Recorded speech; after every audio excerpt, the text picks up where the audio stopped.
नमस्कार दोस्तों, आप सभी का स्वागत है आपके अपने YouTube channel air force exam paper में। दोस्तों, इस वीडियो में हम लोग एयरफोर्स बायो ग्रुप के लिए रागा के मॉक टेस्ट को सॉल्व करेंगे। और दोस्तों, यहाँ पर आपको 30 प्रश्न देखने को मिलेंगे।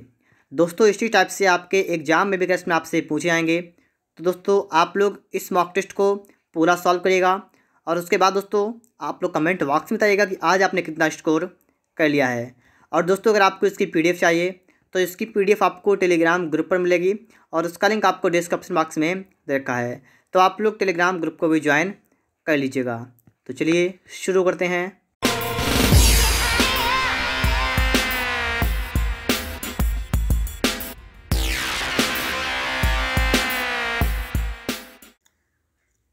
देखिए दोस्तों, प्रश्न नंबर 1 आपके लिए यहाँ पर आ चुका है। एशियन गेम्स की मेज़बानी करने वाला पहला देश कौन सा था?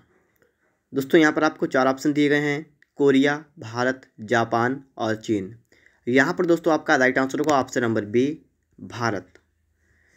चलिए देखते हैं इसके बाद हम लोग नेक्स्ट क्वेश्चन को। यहाँ पर दोस्तों आप देखिएगा, प्रश्न नंबर 2 आपके लिए यहाँ पर आ चुका है। किसके शासनकाल के दौरान अजंता की गुफाएं निर्मित की गईं? दोस्तों, यहाँ पर भी आपको 4 ऑप्शन मिलेंगे: गुप्त, मौर्य, कुषाण, चालुक्य। और यहाँ पर दोस्तों आपका राइट आंसर है ऑप्शन नंबर ए, ठीक है। गुप्त शासनकाल के दौरान अजंता की गुफाएं निर्मित की गईं। देखिए दोस्तों, इसके बाद में आप लोग नेक्स्ट क्वेश्चन। और दोस्तों, अगर आपको इसकी PDF चाहिए तो इसकी PDF आपको टेलीग्राम ग्रुप पर मिलेगी और उसका लिंक आपको डिस्क्रिप्शन बॉक्स में दिया गया है। तो देखिए दोस्तों, यहाँ पर आपके लिए क्वेश्चन आ चुका है। ग्रैमी पुरस्कार किस क्षेत्र में दिया जाता है? अभिनय, संगीत, गायन, बॉक्सिंग। यहाँ पर दोस्तों आपका राइट आंसर होगा ऑप्शन नंबर बी, संगीत के क्षेत्र में ग्रैमी पुरस्कार दिया जाता है। चलिए देखते हैं दोस्तों इसके बाद हम लोग नेक्स्ट क्वेश्चन को। यहाँ पर दोस्तों आप देखिएगा, प्रश्न आपसे कह रहा है कि भारत में एकमात्र सक्रिय ज्वालामुखी बैरन आइलैंड कहाँ स्थित है? अंडमान द्वीप समूह में, निकोबार द्वीप समूह में, लक्षद्वीप में या मिनीकॉय में?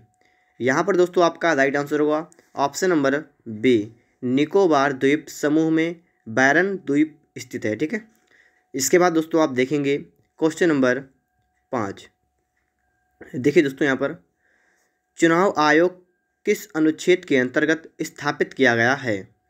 अनुच्छेद 355, 256, 324 या 320?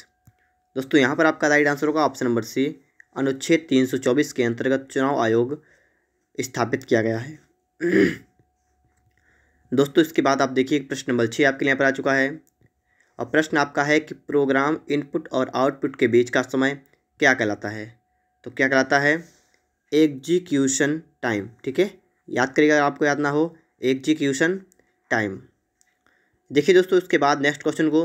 दोस्तों, जो भी प्रश्न आपको यहाँ पर याद ना हो वो याद करिएगा और प्रश्न को अच्छी तरीके से यहाँ पर आप लोग सॉल्व करिएगा, ठीक है। नोबेल पुरस्कार प्रतिवर्ष कहाँ बांटे जाते हैं? तो कहाँ पर बांटे जाते हैं? स्टॉकहोम में, ठीक है। स्टॉकहोम ऑप्शन आपका यहाँ पर बी वाला करेक्ट आंसर हो जाएगा। इसके बाद दोस्तों हम चलते हैं नेक्स्ट क्वेश्चन पर। और दोस्तों यहाँ पर आप देखिएगा, प्रश्न नंबर 8 आपके सामने यहाँ पर आ चुका है। तो देखिए दोस्तों, यहाँ पर प्रश्न नंबर 8, 4 मीटर लंबी, 13 सेमी चौड़ी और 3 मीटर ऊंची दीवार बनाने के लिए 20 सेमी लंबी, 12 सेमी चौड़ी, 5 सेमी ऊंची कितनी ईंटों की आवश्यकता होगी? दोस्तों, वीडियो को पॉज करिएगा और पहले खुद से देखिएगा कि आपसे ये सवाल लगेगा। अगर ना लगे तो यहाँ पर आप देखिएगा, ठीक है। और आप समझ जाइएगा कि आपने आज यहाँ पर एक सवाल सीखा है, ठीक है। तो इस टाइप से आप डेली मॉक टेस्टों को लगाइएगा और डेली आप यही चेक करिएगा कि हाँ, आपसे कितने अभी ऐसे क्वेश्चन आपके लिए आ जाते हैं जो आपसे छूट जाते हैं, ठीक है। और उनकी अच्छी प्रैक्टिस करिएगा। जैसे यहाँ पर लिखा है 4 मीटर लंबी है, 13 सेमी चौड़े और 3 मीटर ऊँची दीवार बनाने के लिए। दोस्तों, आपको पता होना चाहिए कि दीवार जो बनेगी, ठीक है, तो आपका ये क्या बन जाएगा? एक घनाभ बन जाएगा। और जो ईंट होती है वो भी एक घनाभ के आकार की होती है, ठीक है। दोनों घनाभ के आकार की होती हैं। तो आपको दोस्तों यहाँ पर फार्मूला क्या लगाना पड़ेगा? यहाँ पर दोस्तों आपका फार्मूला लगेगा आयतन संबंध, ठीक है, आयतन वाला। कि आप दीवार का आयतन निकालेंगे, दीवार का आयतन जब निकालेंगे आप लोग, तो यहाँ पर आपका क्या बनेगा? दीवार का आयतन आपका बनेगा, तो आपका देखिए 4 मीटर लंबाई है, तो लंबाई 4 मीटर है, तो उसका मतलब 400 सेंटीमीटर हो जाएगी गुणा, ठीक है, सेंटीमीटर। 13 सेमी, तो ये तो 13 सेमी है, ठीक है। और ऊंचाई देखिए 3 मीटर, तो 300 हो जाएगी, ठीक है। ये सब कुछ मैंने क्या किया? मैंने इसको सेमी में बदल दिया, तो आपका यहाँ पर हो जाएगा सेमी क्यूब हो जाएगा। और दीवार के बने में दोस्तों आपको ईंट का लिखना है क्योंकि आपको ईंट संख्या निकालनी है तो ईंट का भी लिखना है यहाँ पर आयतन। तो ईंट का आयतन क्या देखिए 20 सेमी लंबी, तो 20 गुणा 12 सेमी चौड़ी, तो 12 गुणा और 5 सेमी ऊँची, 5 सेमी ऊँची, कितनी ईंटें लगेंगी दोस्तों। अगर आप इसको हल कर लेंगे तो आपको संख्या यहाँ पर निकल के आ जाएगी। ठीक है, मैंने क्या है, मैंने ऊपर दीवार का आयतन लिखा, नीचे ईंट का आयतन लिखा और इससे इसको काट देंगे। ठीक है, जो आपका बचेगा उतनी ईंटों की संख्या हो जाएगी। देखिए यहाँ पर दोस्तों देखिए 20 से काटेंगे, ये जाएगा आपका 20, 20 हम 400, आपका 20 वाला जाएगा। ठीक है, आगे दोस्तों आप यहाँ पर देखिएगा 12 एकन 12, देखिए 12 दूना 24 बजा 6, 12 पंचे 60 हुआ, 5 एकन 5 पचम 25 हुआ। ठीक है, तो आपका दोस्तों यहाँ पर क्या बना, देखिए 20 पंचे 100 और 13 मतलब 1300, 1300 ईंट लगेंगी। ठीक है, 1300 ईंटों की आवश्यकता होगी। तो यहाँ पर दोस्तों आपका राइट आंसर क्या होगा, ऑप्शन नंबर डी वाला होगा, इनमें से कोई नहीं। ठीक है दोस्तों, बात को आपने अच्छे तरीके से समझ लिया होगा। दोस्तों इस सवाल में बहुत से बच्चे क्या करते हैं, यहाँ पर वे मीटर और सेंटीमीटर को अच्छी तरीके से यहाँ पर नहीं देखते और सवाल को गलत कर लेते। ठीक है, आपको ऐसा बिल्कुल नहीं करना है, सवाल को पहले ध्यान से पढ़ना है, फिर ही सवाल को यहाँ पर आपको लगाना है। ठीक है, चलिए दोस्तों इसके बाद देखते हैं हम लोग नेक्स्ट क्वेश्चन को। दोस्तों यहाँ पर आप देखेंगे प्रश्न नंबर आपके लिए 9 नंबर आ चुका है और सवाल करा है, एक पिता की वर्तमान आयु अपने पुत्र की वर्तमान आयु की 8 गुनी है। 8 वर्ष बाद पिता और पुत्र की आयु का अनुपात 10:3 हो गया। पुत्र की वर्तमान आयु बताइए। देखिए पिता और पुत्र, ठीक है, दो लोग हैं यहाँ पर, तो यहाँ पर देखिएगा पिता और पुत्र लिखेंगे हम लोग यहाँ पर, पिता और पुत्र। कह रहा है पिता और पुत्र की वर्तमान आयु का अनुपात मतलब क्या है, 8 गुनी है। पिता की उम्र 8 गुनी होगी पुत्र से, ये तो आपको क्लियर होगा। ठीक है, आगे देखिए 8 वर्ष के बाद, 8 वर्ष के बाद, तो इसके बाद क्या हुआ, 8 वर्ष के बाद, यहाँ पर दोस्तों क्या हो गया 8 वर्ष के बाद, कह रहा है 8 वर्ष बाद पिता और पुत्र की आयु का अनुपात 10:3 हो गया, 10:3 हो गया। अब दोस्तों यहाँ पर आप देखिए, ठीक है, आपको दोस्तों यहाँ पर करना क्या है, आपको इसका अंतर सेम करना है। तो अंतर निकालिए, कितना यहाँ पर आएगा, अंतर इसका आया 2 का। ठीक है, 10 से 2 8 गया 2, 3 से 1 गया 2 और 2 की वैल्यू आपकी आ गई 8। तो अगर 2 की वैल्यू 8 तो 1 की कितनी होगी दोस्तों, यहाँ पर 1 की वैल्यू होगी 4। और आपसे कहा गया है तो पुत्र की वर्तमान आयु क्या है, पुत्र की वर्तमान आयु 1 और 1 की वैल्यू आपकी आ गई 4, इसका मतलब 4 वर्ष। ठीक है दोस्तों, देखिए बिना एक्स मान कर दोस्तों यहाँ पर सवाल आपका लग चुका है। उम्मीद करता हूँ दोस्तों आप इस टाइप के सवाल सीख रहे होंगे कि आपको दोस्तों अधिकतम लगेगा तो 10 या 15 सेकंड आपका आंसर यहाँ पर निकल के आ जाएगा। देखिए ऑप्शन आपका यहाँ पर ए वाला करेक्ट आंसर यहाँ पर दोस्तों आपका होगा। ठीक है, 4 वर्ष। समझ गए होंगे आप लोग बात को। चलिए देखते हैं दोस्तों इसके बाद हम लोग नेक्स्ट क्वेश्चन को। यहाँ पर दोस्तों आप देखिए प्रश्न नंबर आपके लिए आ चुका है 10 नंबर। कह रहा है एक समबाहु त्रिभुज की प्रत्येक भुजा की लंबाई 8 मीटर है, इसकी ऊंचाई बताइए। देखिए समबाहु त्रिभुज की भुजा आपको की ऊंचाई आपको निकालने एक फार्मूला होता है, अगर आपको पता होगा तो आपको नंबर इसका मिल जाएगा, अगर नहीं पता होगा तो इसका 1 नंबर आपका चला जाएगा। तो देखिए समझिए, √3 बटा क्या होता है, बटा 2 और गुणा सिर्फ होती है भुजा, बस ये फार्मूला होता है कौन सा, ऊंचाई निकालने का। √3 बटे 2 गुणा भुजा क्या हो जाएगा, √3 बटा 2 गुणा भुजा आपकी कितनी 8 मीटर, 8 लिखेंगे। ठीक है, देखिए 2 एकम 2, 2 चक्कू 8 आएगा, आपका यहाँ पर आएगा 4√3। ठीक है, 4√3 मीटर आपका ऑप्शन में यहाँ पर आपका डी वाला करेक्ट आंसर होगा। ठीक है, 4√3 मीटर। ठीक है दोस्तों, चलिए बढ़ते हैं दोस्तों इसके बाद हम लोग नेक्स्ट क्वेश्चन पर।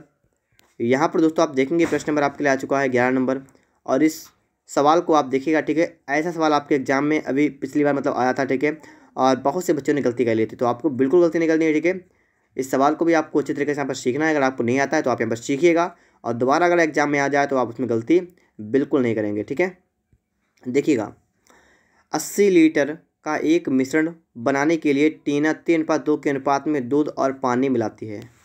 ठीक है, क्या करती है, दूध पानी दो चीज़ें हैं, तो दूध को हम डी लिख लेंगे या मिल्क लिखें, मिल्क। ठीक है, एम, पानी को वाटर लिखें।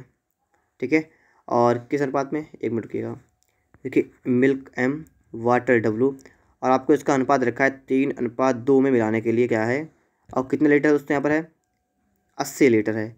ये मिश्रण है कितना, 80 लीटर। ठीक है, फिर से पहले एक सवाल एक बार कि 80 लीटर का एक मिश्रण बनाने के लिए टीना 3:2 के अनुपात में दूध और पानी मिलाती है। आप मिला लेंगे इस प्रकार से।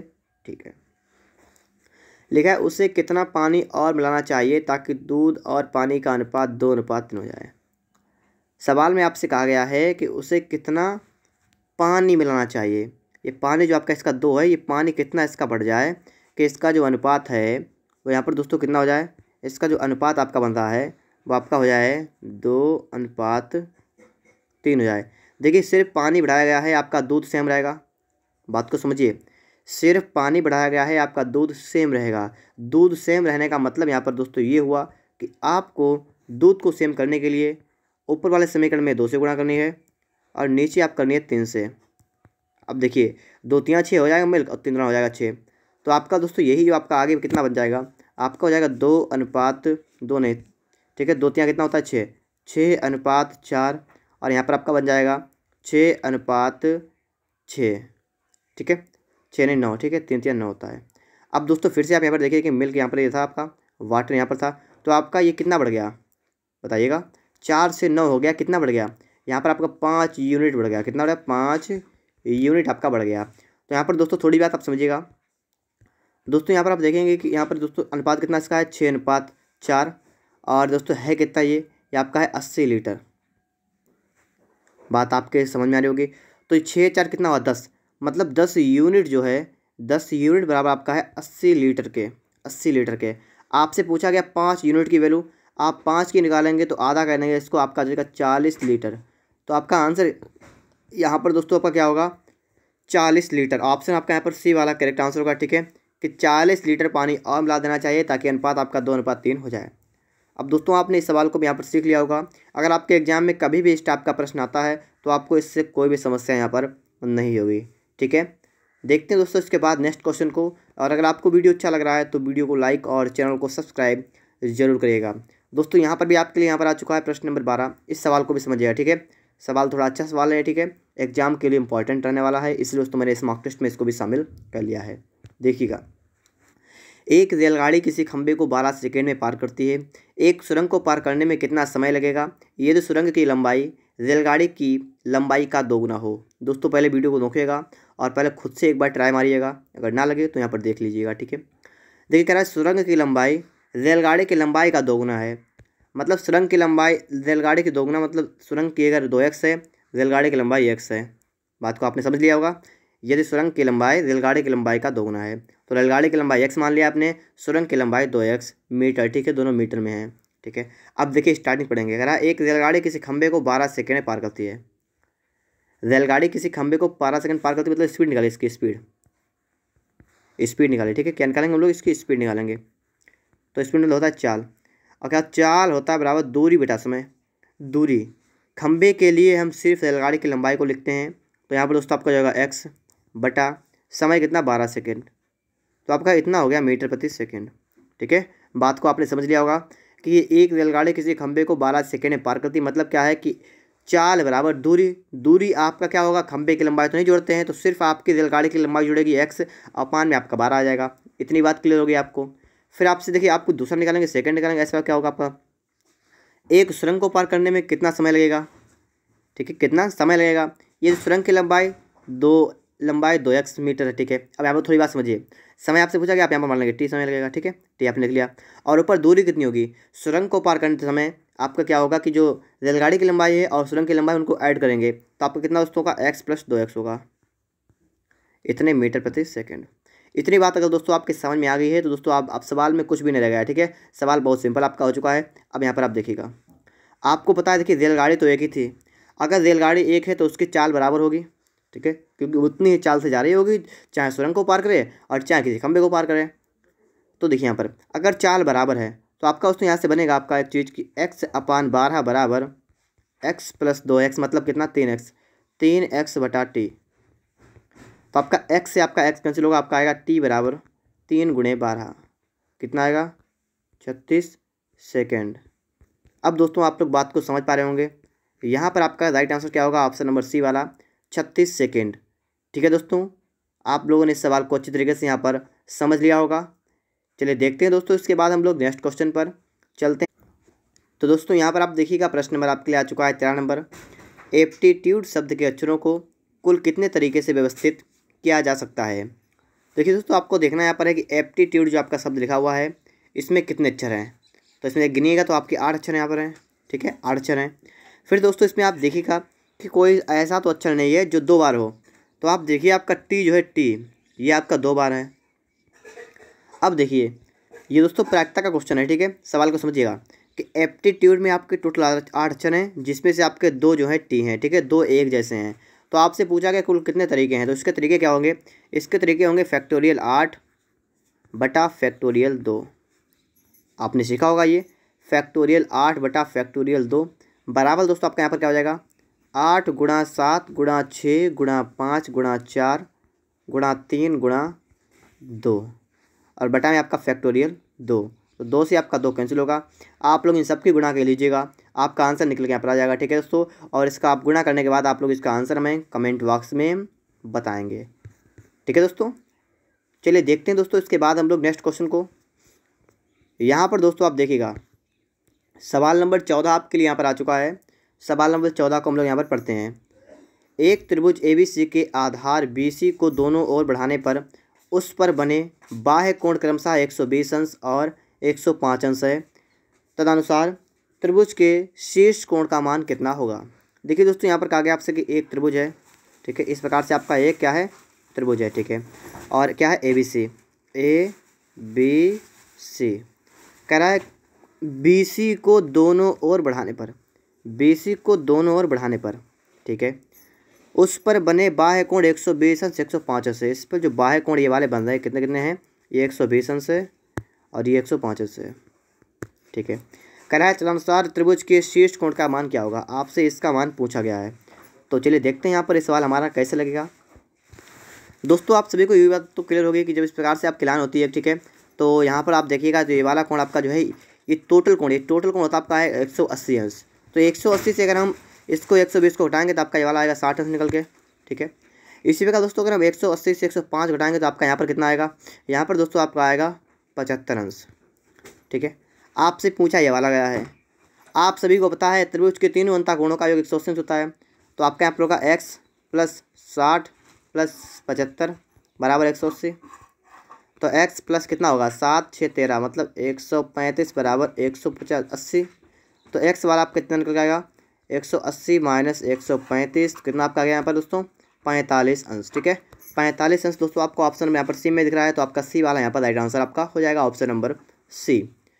चलिए देखते हैं दोस्तों इसके बाद हम लोग नेक्स्ट क्वेश्चन को। यहाँ पर दोस्तों आप देखिएगा प्रश्न नंबर आपके लिए आ चुका है 15 नंबर। कह रहा है अनुज की कुशलता रोहित से 30% कम है। 30% कम है। आपको पता होना चाहिए 30% का मतलब क्या होता है? इसका मतलब होता है 3/10। अब देखिए यहाँ पर अनुज की कुशलता जो है ये रोहित से कितना है? 30% कम है। मतलब अगर रोहित कुशलता 10 है तो अनुज की कितनी है? 7 है, ठीक है। बात यहाँ पर ये हुई।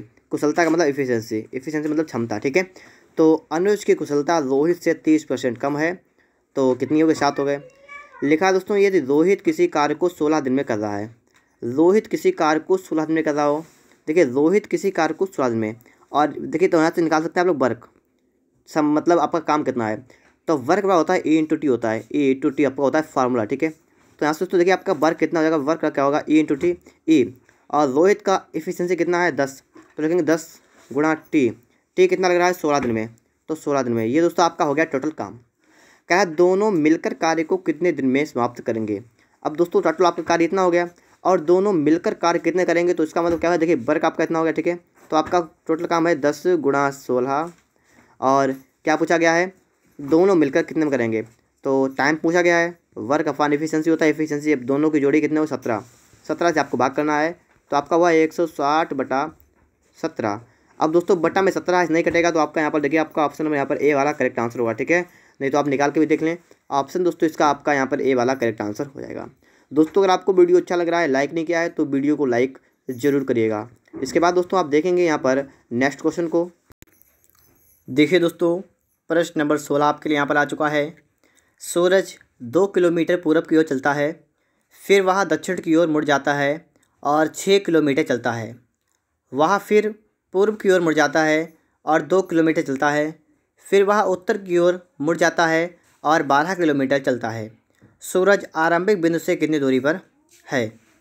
तो चलिए चलते देखते हैं यहाँ पर, ठीक है। सवाल कैसे लगेगा हमारा? कह रहा है सूरज 2 किलोमीटर पूरब की ओर चलता है, ठीक है। तो यहाँ से मान लीजिए स्टार्टिंग की इसने ये गया 2 किलोमीटर पूरब की ओर, कितना गया, 2 किलोमीटर गया, पूरब की ओर चला गया, ठीक है। फिर वह दक्षिण की ओर मुड़ जाता है और 6 किलोमीटर जाता है, ठीक है। अब दक्षिण को जाएंगे तो देखिएगा, ठीक, फिर से लिख रहा हूँ मैं यहाँ पर, यहाँ से देखिए, यहाँ से, ठीक है, कि 2 किलोमीटर पूरब की ओर गया, ठीक है। फिर वह दक्षिण की ओर मुड़ जाता है और 6 किलोमीटर चलता है। अब कहाँ गया, यह गया 6 किलोमीटर, ठीक है। फिर देखिए, वह फिर पूरब की ओर मुड़ जाता है और 2 किलोमीटर चलता है।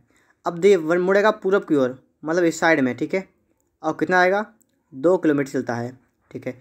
फिर वह उत्तर की ओर मुड़ जाता है और 12 किलोमीटर चलता है। अब उत्तर की ओर जाएगा 12 किलोमीटर, इस प्रकार से जाएगा 12 किलोमीटर, ठीक है। तो इस प्रकार से कितना गया, 12 किलोमीटर चला गया, कितना गया, 12 किलोमीटर चला गया, ठीक है। सूरज आरंभिक बिंदु से कितनी दूरी पर है, यहाँ पर था, यहाँ पर है, कहाँ पर, अब ये पहुँच गया दोस्तों, यहाँ पर है, यहाँ से कहाँ पहुँचा है, यहाँ से है, ठीक है, यहाँ पर है। तो आपको कहना है कि आपको यहाँ पर स्थिरांक बढ़ाना आ गया है, ठीक है। और ये दोस्तों आपकी 2 है, तो यहाँ पर आपकी 12 हटाइए यहाँ पर, ठीक है। आपकी ये वाली 6 हो जाएगी, ये आपकी यहाँ पर 6 हो जाएगी, ये आपके यहाँ पर हो जाएगी 2। बात को आपने समझ लिया होगा, ठीक है। अब आपको निकालना क्या, आपको निकालना है कर्ण। तो आपका सूत्र कर्ण होता है अंडर रूट, क्योंकि दोस्तों यहाँ बनेगा समकोण त्रिभुज, तो लंब स्क्वायर आधा स्क्वायर, तो 6 का स्क्वायर 36 प्लस और 4 का स्क्वायर 16, तो के कितना आपका आया, अंडर रूट कितना हुआ आपका यहाँ पर 52। और 52 को दोस्तों अगर हम इसको अंडर रूट से हटाएं, आपका आएगा 7.2 किलोमीटर, ठीक है। तो 7.2 किलोमीटर आपका राइट आंसर होगा, ऑप्शन आपका यहाँ पर बी वाला करेक्ट आंसर होगा, ठीक है दोस्तों। आपको यहाँ पर इसका वर्गमूल निकाल देना, आपको पता है 7 से थोड़ा बड़ा होगा, 7.2 किलोमीटर यहाँ पर आपका राइट आंसर हो जाएगा। चलिए देखते हैं दोस्तों, इसके बाद हम लोग नेक्स्ट क्वेश्चन को। यहाँ पर दोस्तों आप देखिए प्रश्न नंबर आपके लिए आ चुका है 17 नंबर, ठीक है। तो इसको मैं पहले जूम कर लेता हूँ, अब आप यहाँ पर समझिएगा इस प्रकार से, ठीक है। अब यहाँ पर आप देखिएगा, पहले गिन लीजिए 1 2 3 4 5 6 7 8 9 10 11 12 13 14 15 18, 18 है, 3 3 के टोटल कर लीजिए इनमें, 3 का 1 1 3 का ये 1 3 का ये, फिर 3 फिर 3 और 3 हो गया दोस्तों इस प्रकार से। अब आप यहाँ पर देखिएगा, अब देखिए दोस्तों यहाँ पर आप लोग क्या करेंगे, ठीक है, बी सी, फिर देखिए बी सी ए यहाँ पर लिखा है, ठीक है। और आप सब कहीं देखेंगे तो आपका स्टार्टिंग में बी भी लिखा है, यहाँ पर बी, यहाँ पर बी, यहाँ पर बी नहीं है तो यहाँ बी लिख लीजिए, फिर यहाँ पर बी बी और यहाँ पर बी लिख लीजिए, ठीक है। तो बी भी आपका यहाँ पर आ गया, ठीक है। फिर दोस्तों आप देखेंगे यहाँ पर बिल्कुल लास्ट में आपका ए लिखा हुआ है, तो यहाँ पर ए आएगा आपका लास्ट में, और बीच में आपका सी वाला है तो सी आएगा। तो आपका कितना बनेगा यहाँ पर A B C B, A B C B का मतलब दोस्तों आपका यहाँ पर ऑप्शन नंबर यहाँ पर आपका ए वाला करेक्ट आंसर हो जाएगा, ठीक है दोस्तों। बात को आपने यहाँ पर अच्छी तरीके से यहाँ पर दोस्तों समझ लिया होगा, ठीक है। चलिए देखते हैं दोस्तों इसके बाद हम लोग नेक्स्ट क्वेश्चन को। इसके बाद दोस्तों आप देखिए प्रश्न नंबर आपके लिए आ चुका है क्वेश्चन नंबर 18, दिए गए शब्दों को अंग्रेजी शब्दकोश में दिए गए क्रम के अनुसार लिखिए। तो यहाँ पर दोस्तों आप देखिएगा, आप इसको आपको अल्फ़ाबेट के अनुसार लिखना है। आपको देखिए IMP लिखा है, IMP लिखा हुआ है, IMP लिखा हुआ है, IMP लिखा हुआ है, ठीक है। पी के बाद दोस्तों आप देखेंगे तो आपका यहाँ पर लिखा है ए, तो आपका आएगा 1 नंबर पर। फिर दोस्तों कि पी के बाद आपका पहले ओ आएगा या आर आएगा, तो ओ होता है 15 पर, तो आपका ये वाला पहले आएगा, ठीक है। तो आपका नंबर 2 पर ये हो जाएगा, तो आपका होगा 2,1। फिर आगे देखिए, आगे नहीं पता हमें, ठीक है, हमें 2 जगह ऑप्शन मिल रहा है, अब थोड़ा हमें और देखना है, ठीक है। IMP देखिए यहाँ पर आर है, यहाँ पर भी आर है, फिर यहाँ पर ओ है, यहाँ पर भी ओ है, वी तक आपका सेम है। वी के बाद यहाँ पर ई है, यहाँ पर आई है, तो ई वाला आएगा नंबर 3 पर, आई वाला आएगा नंबर 4 पर। तो क्या होगा आपका यहाँ पर होगा 2,1 और 4,3, 4,3। आपका यहाँ पर दोस्तों डी वाला करेक्ट आंसर होगा, ठीक है दोस्तों, 2 1 4 3। अगर आपने अभी तक वीडियो को लाइक नहीं किया है तो वीडियो को लाइक कर दीजिएगा और चैनल को सब्सक्राइब भी कर लीजिएगा दोस्तों। इसके बाद देखेंगे हम लोग नेक्स्ट क्वेश्चन को। यहाँ पर दोस्तों आप देखेंगे प्रश्न नंबर आपके लिए आ चुका है 19 नंबर, और वीडियो को पॉज करेगा और पहले खुद से देखिएगा कि क्या आपसे सवाल लग जाएगा, ठीक है। तो चलिए देखते हैं, जैसे आपका यहाँ पर लिखा हुआ है 27, यहाँ पर आपका लिखा हुआ है 3। तो दोस्तों अगर यहाँ से यहाँ पर देखें क्या क्या इन्होंने 9 तियाँ क्या 27 गलत हुआ, 9, ठीक है, 9 तियाँ 9। आपको यहाँ पर एक बताना है कि 8 7 3 लिखा हुआ है, यहाँ पर आपका लिखा हुआ है कुछ है।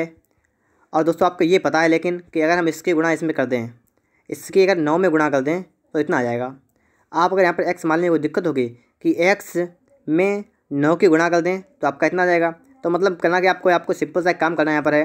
आपको यहाँ पर दोस्तों जो आपका है 873, आपको इसमें 9 से भाग कर देना है, ठीक है। 9 9 81, 9 से 3 आपका कितना आएगा 97 दोस्तों आपका यहाँ पर राइट आंसर होगा, ऑप्शन यहाँ पर बी वाला आपका राइट आंसर यहाँ पर हो जाएगा। ओके दोस्तों, चलिए देखते हैं दोस्तों इसके बाद हम लोग नेक्स्ट क्वेश्चन को। यहाँ पर दोस्तों आप देखेंगे प्रश्न नंबर आपके लिए आ चुका है 20 नंबर। कह रहा है वेल स्तनधारी कछुआ किसके अंतर्गत आएगा। ठीक है, ये दोस्तों आपको यहाँ बताना है। देखिए वेल मछली होती है, वो स्तनधारी होती है, और कछुआ जो होता है तो क्या होता है, वो सरीसृप के अंतर्गत आएगा। ठीक है, तो आपका दोस्तों यहाँ पर आपको ऑप्शन नंबर यहाँ पर बी वाला करेक्ट आंसर होगा, सरीसृप। देखिए दोस्तों इसके बाद आप लोग यहाँ पर आ चुके हैं प्रश्न नंबर 21 पर।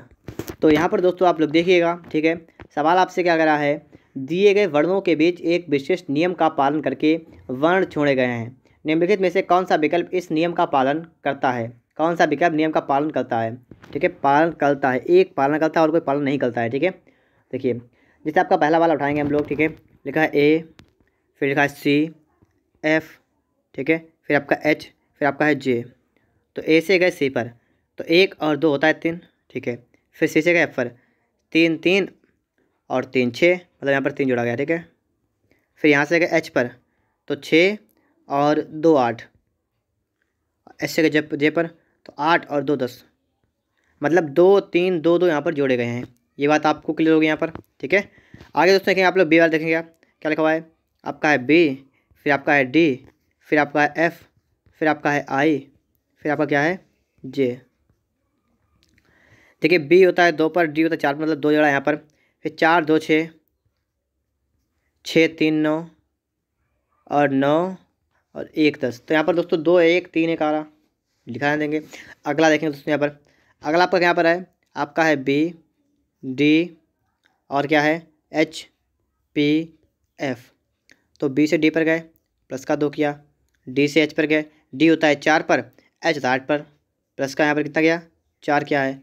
फिर एच से गए पी पर, तो एच होता है 8 पर, पी 16 पर होता है, यहाँ पर प्लस का 8 क्या है। ठीक है, और पी से गए एफ पर, तो पी कितना होता है 16, फिर और एफ होता है 6 पर, तो 16 से 6 पर गए।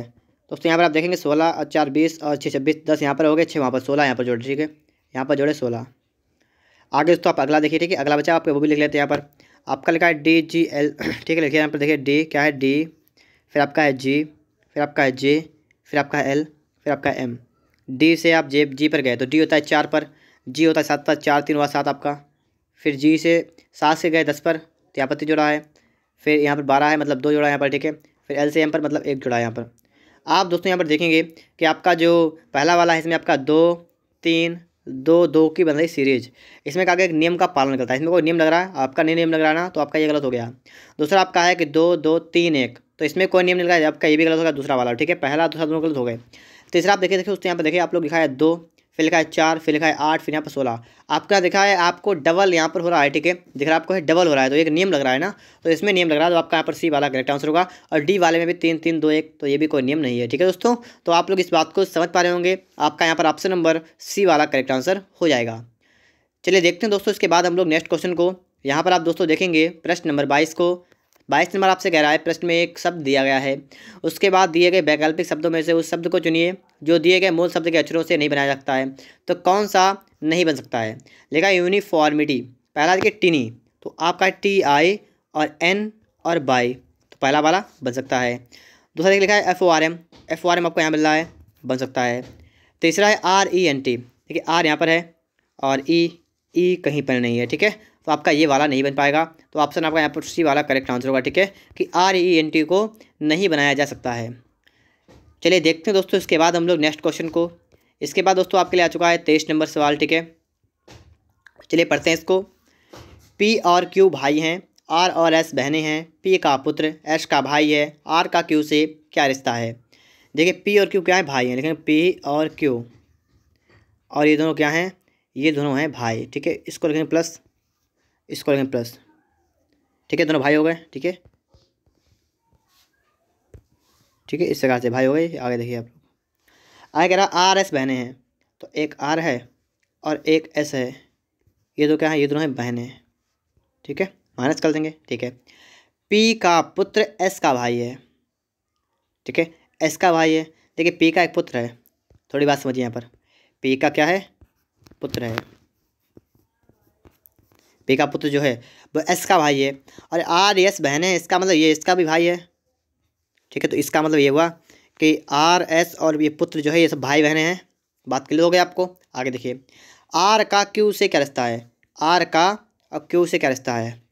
देखिए पी आर दो भाई भाई हैं और पी का पुत्र है ठीक है। एक एक पुत्री आर है, एक पुत्री एस है, तो क्यू का आर से क्या रिश्ता है, मतलब क्यू जो है, ठीक है, मतलब जो आर जो है, ठीक है, आर का क्यू से, मतलब आर जो है वो क्यू का कौन है, तो क्यू का कौन होगा। देखिए यहाँ पे देखिए भतीजी, यहाँ पे लिखा, पहले का बहन, बहन तो होगी नहीं तो गलत हो गया, दादी नहीं होगी ये भी गलत, माता ये भी नहीं होगा, तो आपका ऑप्शन सी ए वाला करेक्ट हो गया, ठीक, भतीजी होगी। और ऐसे ही आपको पता लग जाएगा कि जो आर है वो क्यू की भतीजी है, ऐसे ही आप बता सकते हैं, ठीक है। तो आपका यहाँ पर ए वाला करेक्ट आंसर आपका यहाँ पर हो जाएगा। चलिए देखते हैं दोस्तों इसके बाद हम लोग नेक्स्ट क्वेश्चन को, और आपके लिए यहाँ पर आ चुका है दोस्तों प्रश्न नंबर 24। सवाल नंबर 24 को यहाँ पर आपको समझना है कि इसका राइट आंसर आपका यहाँ पर क्या आएगा, ठीक है। देखिए 5 4 और फिर लिखा है 20 9 3 8 24 11 9 4, आपको बताना यहाँ पर है, आपको बताया गया है 13। तो समझिएगा थोड़ा, जैसे जो आपका यहाँ पर लिखा है 5 और लिखा है 4, आपकी दो संख्याएं हैं, जब दोनों की यहाँ पर गुणा की तो आपका आ गया 20, जब दोनों को जोड़ा तो आपका आ गया 9 है। तो बस यही किया गया है, जब दोनों को जोड़ दे तो 9 होगा, गुणा के 20 हो गया। ऐसे कि 3 और 8 जब जोड़ेंगे तो होगा 11, बिल्कुल सही है। गुणा करेंगे तो 8 24 सही है। 9 4 जोड़ेंगे होगा आपका 13, और 9 चौक 36, आपका यहाँ पर आएगा 36। तो 36 की बात करेंगे, ऑप्शन ए वाला आपका यहाँ पर राइट आंसर हो जाएगा, ठीक है दोस्तों। 36 आपका करेक्ट आंसर यहाँ पर हो जाएगा। चलिए देखते हैं दोस्तों इसके बाद हम लोग नेक्स्ट क्वेश्चन को। यहाँ पर दोस्तों आप देखेंगे प्रश्न नंबर 25, सवाल नंबर 25 दोस्तों आपको देखना है यहाँ पर, ठीक है। तो पहले तो आप वीडियो को रोक लीजिएगा और अपने आप दोस्तों आप लोग चिन्ह वगैरह हटा के देखिए, ठीक है। अगर दोस्तों हम करेंगे तो हमें टाइम लगेगा, ज़्यादा लगेगा, तो आप पहले वीडियो को रोकिएगा और खुद से लगा लीजिएगा, ठीक है। तो चलिए देखते हैं हम लोग यहाँ पर, हम यहाँ से दोस्तों उठाएंगे ऑप्शन नंबर डी वाले को। लिखा है दोस्तों 18, लिखने 18, माइनस को दोस्तों बोलता है भाग, तो भाग लगाएंगे, यहाँ पर आपका है 3, ठीक है। प्लस का अर्थ क्या होता है, गुणा लिखेंगे 2 कर देंगे, फिर गुणा लगा हुआ है, गुणा का होता है क्या होता है, गुणा का होता है जोड़ना, तो 8 हो जाएगा, फिर भाग लगा हुआ है और इसका मतलब घटाना, 6 बराबर 14। हल करिए इसको, तो आप सबसे पहले क्या करेंगे, सबसे पहले भाग करते हैं, देखिए 3 से काट देंगे, 3 4 18 आपका जाएगा, और गुणा कर लेंगे, 14 आपका होगा 12, 12 प्लस का 8 माइनस का 6 बराबर 14, तो 20 माइनस 6 बराबर 14, 14 बराबर 14। तो इसका मतलब आपका ऑप्शन डी वाला यहाँ पर राइट आंसर हो जाएगा, ठीक है दोस्तों। चलिए देखते हैं दोस्तों इसके बाद हम लोग नेक्स्ट क्वेश्चन को। यहाँ पर दोस्तों आप देखिएगा, सवाल आपको यहाँ पर दोस्तों दिख रहा होगा, ठीक है। सवाल 26 आपसे कह रहा है, पुस्तक को घड़ी, घड़ी को बैग, बैग को शब्दकोश और शब्दकोश को खिड़की कहें तो पुस्तकें ले जाने के लिए किसे प्रयुक्त करेंगे। देखिए पुस्तक को अगर आप पढ़ाई करते हैं तो आपको पता होगा, पुस्तक के लिए क्या करते हैं हम लोग, बैग को ले आते हैं, बैग को। और यहाँ पर दोस्तों कहा गया बैग को कहा गया शब्दकोश, तो आपका ऑप्शन बी वाला करेक्ट आंसर होगा, ठीक है, कि पुस्तकें ले जाने के लिए हम लोग शब्दकोश का इस्तेमाल करते हैं, ऑप्शन बी करेक्ट। देखिए दोस्तों यहाँ पर आप देखेंगे, आपका कैलेंडर से क्वेश्चन आपका है कि यदि किसी महीने की 2 तारीख को रविवार पड़ता है, उसी महीने की 31 तारीख को कौन सा दिन पड़ेगा। किसी महीने की 2 तारीख को रविवार, 2 को कौन सा है, रविवार। आपसे क्या कहा गया, आपसे कहा गया 31 को कौन सा दिन होगा। तो आप पहले तो एक काम करेंगे, आप 31 से 2 माइनस करेंगे तो आपका बचेगा 29। अब आपका जितना आया है इसमें आपको 7 से भाग लगाना है, तो आपका बचेगा प्लस का 1, ठीक है, एक बचेगा दिन, आप इसमें एक ऐड करेंगे तो आपका क्या आएगा, उस टाइम पर निकल गया सोमवार, ठीक है। तो सोमवार आपका राइट आंसर होगा, ऑप्शन डी वाला आपका यहाँ पर राइट आंसर होगा सोमवार, ठीक है दोस्तों। चलिए देखते हैं इसके बाद हम लोग नेक्स्ट क्वेश्चन को। यहाँ पर देखिए दोस्तों प्रश्न नंबर आपके लिए आ चुका है 28 नंबर, ठीक है। सवाल आपको यहाँ पर दिख रहा होगा। अब दोस्तों यहाँ पर देखिएगा 1 मिनट, ठीक है, मैं इसको थोड़ा सही कर रहा हूँ ताकि आपको सही से दिखे, ठीक है। तो यहाँ पर दोस्तों आप देखेंगे 28 नंबर आपके लिए यहाँ पर आ चुका है। प्रश्न करते हैं, उत्तर करते हैं, आपको दे रखे हैं दोस्तों। आपका देखिए इस प्रकार से जो आपका यहाँ से आपका यहाँ पर आया है उसी प्रकार दोस्तों आपको बताना यहाँ से यहाँ पर आएगा, ठीक है। तो बिल्कुल सिंपल आपका है। तो देखिए पहले हम देख सकते हैं, अगर यहाँ पर हम रखें एक मिरर, एक रखें दर्पण, तो आप देखिए ये सब बिल्कुल पलट जाएगा, तो ये पलट गया बिल्कुल है, ठीक है। तो इसी प्रकार दोस्तों आपको यहाँ पर देखना है, तो आपके जो तीर थे पलट जाएंगे, आपका तीर जो पहले उपाले बोलेंगे इधर की तरफ और ये इधर लगेंगे, तो यहाँ पर देख सकते हैं दोस्तों, यहाँ पर आपका ऑप्शन नंबर यहाँ पर ए वाला करेक्ट आंसर हो जाएगा, ठीक है। ऑप्शन नंबर ए वाला यहाँ पर दोस्तों करेक्ट आंसर यहाँ पर हो जाएगा। चलिए देखते हैं दोस्तों इसके बाद नेक्स्ट क्वेश्चन को। यहाँ पर दोस्तों देखिए आप लोग, ठीक है, यहाँ पर दोस्तों आपको बताना क्या है, यहाँ पर रखना है एक दर्पण, और दोस्तों दर्पण के बाद आपकी जैसी आकृति आपको दिखाई दे आपको वही बतानी है, ठीक है। और दोस्तों इसका आंसर आपको जो है हमें कमेंट बॉक्स में देना है कि इसका राइट आंसर आपका यहाँ पर क्या होगा, ठीक है दोस्तों। चलिए बढ़ते हैं दोस्तों इसके बाद हम लोग नेक्स्ट क्वेश्चन पर। क्वेश्चन में दोस्तों यहाँ पर आ चुका है 30 नंबर। दोस्तों इस सवाल में आपको ढूंढना है ये वाली आकृति जो है ये किस वाले भाग में आपको रखिए, ए बी सी में किस में आपको ये वाली आकृति दिखाई देती है। दोस्तों इसका आंसर भी आप लोग हमें कमेंट बॉक्स में देंगे, ठीक है। प्रश्न नंबर डाल के आप इसका आंसर हमें कमेंट बॉक्स में बता देंगे। दोस्तों इस प्रकार से आपके यहाँ पर 30 प्रश्न कंप्लीट हो चुके हैं दोस्तों, पूरा मॉक टेस्ट खत्म हो चुका है। अगर आपको वीडियो अच्छा लगा है, लाइक नहीं किया है तो वीडियो को लाइक करिएगा, अगर आपने अभी तक चैनल को सब्सक्राइब नहीं किया है तो चैनल को सब्सक्राइब भी करेगा और साथ में उस बेल आइकन को प्रेस करना मत भूलिएगा।